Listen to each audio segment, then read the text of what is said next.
थांनाय 3 आगस्ट खालि क'क्राझारनि साखाथियाव थानाय मागुरमारि बाजारावहाय सानै दाय गैयै सुबुं मेघना ब्रह्म आरो आक्तार आली बिथांमोनखौ नंखायै मोसौ सिखावनि दाय साजायनानै गाज्रि आक्रमण खालामनाय जाथायखौहाय बे हिंसायारि जाथायखौ जोङो मिरु बड'लेण्ड फरायसा आफाद एबा BSU नि जानानै गोख्रोङै सोंखारियो।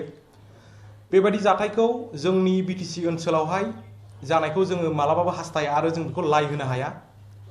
बिनिखायनो बे समावहाय BSU नि जानानै जोंनि क'क्राझार जिल्ला पुलिस एबा प्रशासनखौहाय जाय बिथांमोनहा बे समाज बेरेखा बा हिंसायारि जाथायावहाय इनभल्व जानानै दं एबा जाय बिथांमोनहा बेवहाय दायनिगिरि बिथांमोनखौ थाबैनो पुलिस बिफानाहाय तदन्त खालामनानै थाबैनो आयेननि राहा लानानै बिथांमोनखौ जा आयेनारि साजा दङ बिनि सायावहाय बेखौ जोङो होनानै थार बिजिरनायखौ दाय गैयै बिथांमोन जाय बिथांमोना आक्रमण खालामजादों बिथांमोननो थार बिजिरनायखौ होनो थाखाय जोङो BSU नि जानानै आह्वान खालामो। दा बिनि उनावहाय दिनैसो जानानै थांनाय जोंनि सेन्ट एन्स कलेजनि 10 थाखोआव फरायबाय थानाय सानसोरां नार्जारी होननाय सासे फरायसाया दुगैनो थांनाय समावहाय रहस्यजनक मृत्यु एबा गावनि जिउखौ खोमानो गोनां जादों। दा बेखौ जोङो BSU नि जानानै दुखु फोरमायबाय।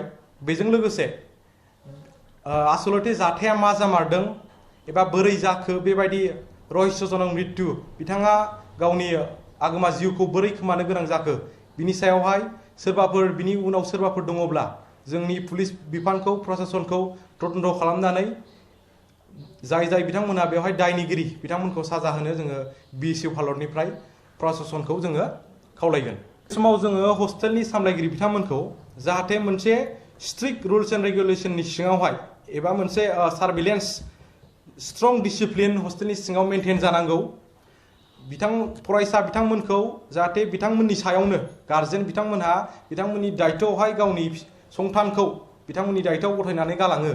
बिनि थाखायनो जाय हस्टेल वार्डेन एबा इनस्टिटिउसननि जाय रिस्पन्सिबल पार्सन बिथांमोना बिथांमोननि जे हस्टेलाव थानाय बेबस्था बेखौहाय मोनसे स्ट्रिक्ट डिसिप्लिन भाबै बानायनानैहाय बिथांमोननि जे हस्टेल थानायनि सुबिदा बेखौ सामसिनै एबा रैखाथि गोनां खालामना होनांगौ जाहाथे जोंनि फरायसा बिथांमोननि गार्जेनफोरा हस्टेलाव दोननायावहाय गोनो गोथो जाया बेखौ आं खावलायहरगोन।